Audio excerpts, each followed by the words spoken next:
मैं अतीक साहब के पास आना चाहता हूं। अतीक साहब बताएं मुझे, आपको भी कोई आपत्ति है इस बात से कि सरकार पुष्प वर्षा कर रही है कांवड़ियों के ऊपर? देखिए सौरभ, मुझे कोई आपत्ति वैसे तो नहीं है, लेकिन जो शलभ अभी कह रहे थे कि पहले रोज़ा अफ्तार होता था, अरे इसका मतलब ये है कि आप रोज़ा अफ्तार को काउंटर कर रहे हैं। मतलब रोज़ा अफ्तार होगा तो हम ये करेंगे, अगर नमाज होगी तो हम ये करेंगे।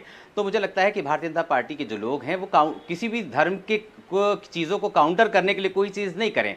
दूसरी बात यह है कि हमें पुष्प वर्षा से कोई आपत्ति नहीं है। जो अनुच्छेद 25 की आप बात कर रहे हैं उसमें धार्मिक कार्यों की व्यवस्था के लिए पैसा होता है, लेकिन जब मुख्यमंत्री या जो पार्टी है वो अपनी आस्था के लिहाज से या आस्था थोपना शुरू कर दे या सरकारी मशीनरी का इस्तेमाल अपनी आस्था के लिए करने लगे, तब वहां पर आपत्ति होनी जरूरी है। क्योंकि चीफ मिनिस्टर ये कहते हैं कि ये शिव की बारात है, इसमें डीजे क्यों नहीं बजेगा? जरूर बजेगा। वो अपनी आस्था के लिए हाईकोर्ट का जो वर्डिक्ट है उसको भी तार तार करने के लिए बिल्कुल तैयार है। दूसरे ये कि जो अगर व्यवस्था को ठीक नहीं करेगा तो हेलीकॉप्टर से फूल भी बरसाओ, हेलीकॉप्टर से गोली भी बरसाओ।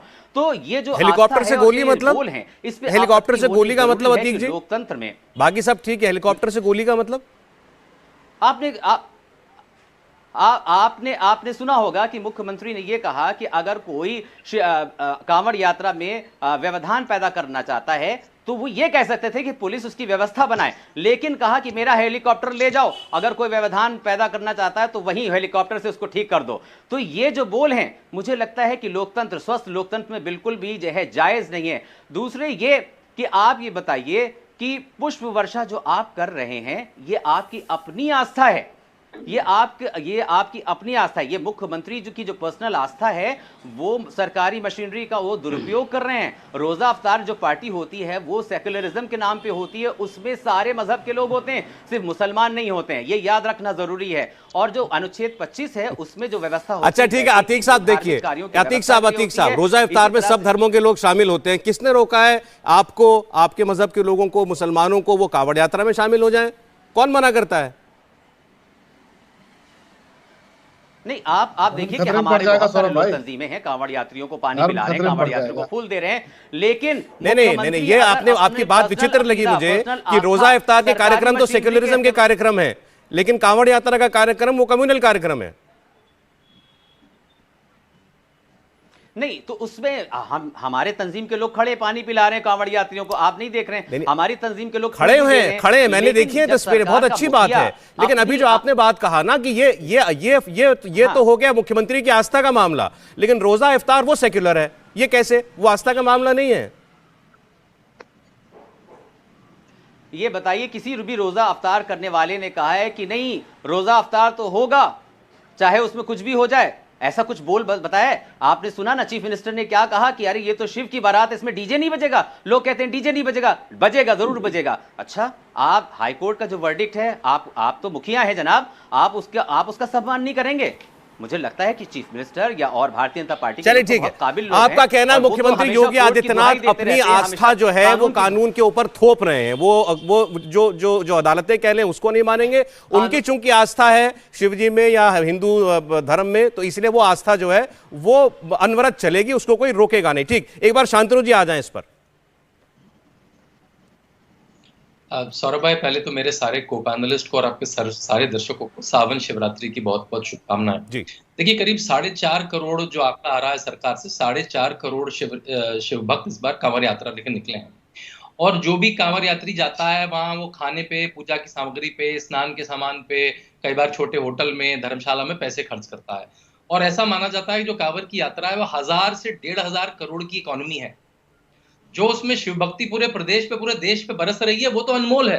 तो इन छोटे से फूलों की कीमत को आप कहां देखेंगे? चाहे उसकी इकोनॉमी देख लें, चाहे शिव भक्ति का अनमोल मोल देख लें, तो ये मेरे ख्याल से प्रश्न ही बहुत छोटा है। और आपको एक बड़े मजे की बात बताऊं, जो कांवड़ लकड़ी के होते हैं वो ज्वालापुर में, मेरठ में, मुजफ्फरनगर में, क्योंकि मैं भी पश्चिम उत्तर प्रदेश से आता हूँ, वो ज्वालापुर में, मेरठ में, मुजफ्फरनगर में बहुत सारे मुसलमान कारीगर वो कांवड़ बनाते हैं।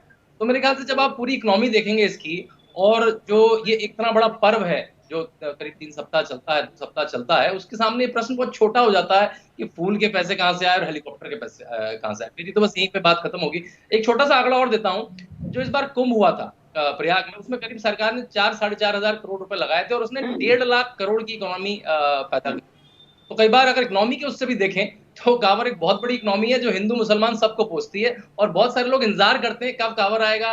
जो इस इलाके के खाने वाले हैं, जो छोटे होटल है, धर्मशाला है, पूजा की सामग्री बेचने वाले हैं, कांवर बेचने वाले हैं, वो तो इंतजार करते हैं सालों से। हिंदू मुसलमान सब इंतजार करते हैं कि कब कांवर की यात्रा आएगी। चलें ठीक, लेकिन एक बार अतीक साहब की बात का जवाब आ जाए, शलभ जी के पास चलता हूं। वो उन्होंने कहा कि देखिए रोजा इफ्तार के कार्यक्रम की बात आपने की, तो क्या ये उसका जवाब है कि अब हम कांवड़ यात्रा पर फूल बरसाएंगे? पहली बात पर पहला प्रश्न उनका ये था। दूसरा, उन्होंने कहा कि रोजा इफ्तार में सब धर्मों के लोग शामिल होते हैं, कांवड़ यात्रा में मुख्यमंत्री की चूंकि अपनी आस्था है इसलिए वो डीजे भी बजवाएंगे और फूल भी बरसाएंगे। पहली बात तो अतीक जी की जो बात थी उसका मैं जवाब ये देना चाहूंगा कि हमारे लिए सभी धर्म बराबर है, और मुझे लगता है कि अतीक जी अगर समझदार होंगे तो उनको ये पता है कि 2017 के पहले उत्तर प्रदेश में 400 दंगे हुए। उन 400 दंगों में जिनको ये वोट देते हैं, बड़े डंके की चोट पर कहते हैं भाई कि हम तो फला को वोट देते हैं, तो जिनको वोट देते हैं उनकी सरकारों में 400 दंगे हुए। अगर दंगा हो रहा है तो कौन प्रभावित होता है? मुझे बताने की आवश्यकता नहीं है। दंगों में कौन लोग मारे जाते हैं? 17 के बाद कौन सा दंगा हुआ? मुख्यमंत्री स्पष्ट तौर पे कहते हैं कि अगर लाउड स्पीकर उतरेगा तो मंदिर से भी उतरेगा, मस्जिद से भी उतरेगा।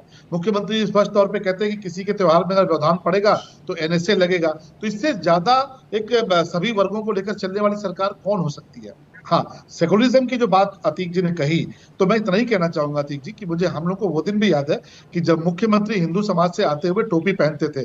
क्या वो सेकुलरिज्म है कि वो अंदर कहते हैं कि अब हिंदू है, जब मौका आता है तो पंडित बन जाते हैं, जनेऊ पहन लेते हैं और उसके बाद सर में टोपी लगाते हैं? और उनके वक्त में सारे DGP से लेके सारे अधिकारी टोपी लगाते थे। तो अगर आपके लिए वो सेकुलरिज्म है तो ये देश इस सेकुलरिज्म का जवाब दे चुका है। इसीलिए आप रोजा इफ्तार को सेकुलर बताते हैं, कांवड़ यात्रा को आप कहते हैं सेकुलर नहीं है। हम तो कहते हैं आइए ना, आप भी कांवड़ यात्रा में शामिल हुई, आप भी जो हमारे आयोजन है शामिल हुई है। मुझे एक मुस्लिम भाई बता दीजिए, मुझे ऐसे सैकड़ों हिंदू भाई दिख जाएंगे जो रोजा इफ्तार की दावतें देते हैं। मुझे एक मुस्लिम भाई बता दीजिए जो नवरात्र की दावत देते हो, जो कहते थे आप नवरात्र में आप 9 दिन व्रत रहते हैं, आप आइए जो है आपको हम व्रत का देंगे, फलाहारी देंगे।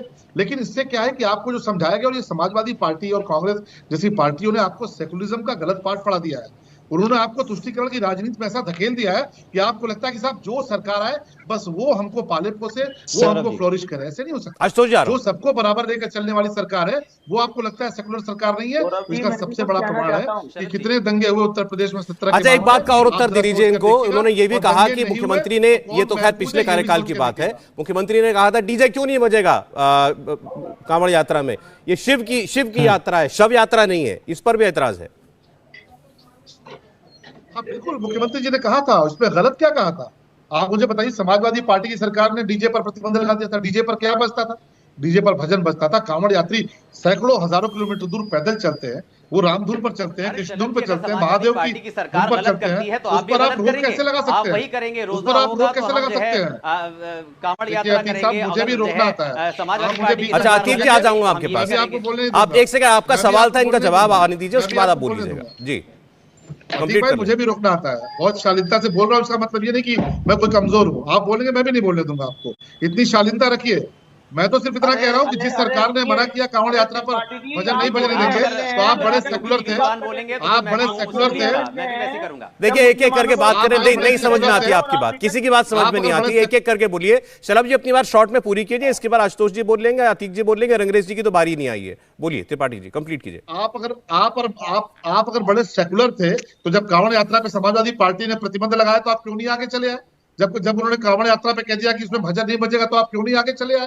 तो आप तो सरकारों से फलते फूलते रहे, आपको लगा यही आपकी दुनिया है। अब जब देश की जनता, प्रदेश की जनता ने वास्तव में एक ऐसी सरकार दे दी है जो ये धर्म के निरपेक्ष होकर काम कर रही है, तुष्टीकरण से अलग होकर काम कर रही है, तो आपको मनोर उठ रही है। क्यों? क्योंकि मुफ्त की आपको रोजा इफ्तारी नहीं मिल रही है। अब मुफ्त की रोजा इफ्तारी नहीं मिल रही है, कांवड़ यात्रियों पे फूल बरसाए जा रहे हैं, तो आपको बहुत कष्ट हो रहा है। आपको सेकुलरिज्म याद आ रहा है। तब सेकुलरिज्म कहां चला गया? जब राम भक्तों पर गोलियां चली।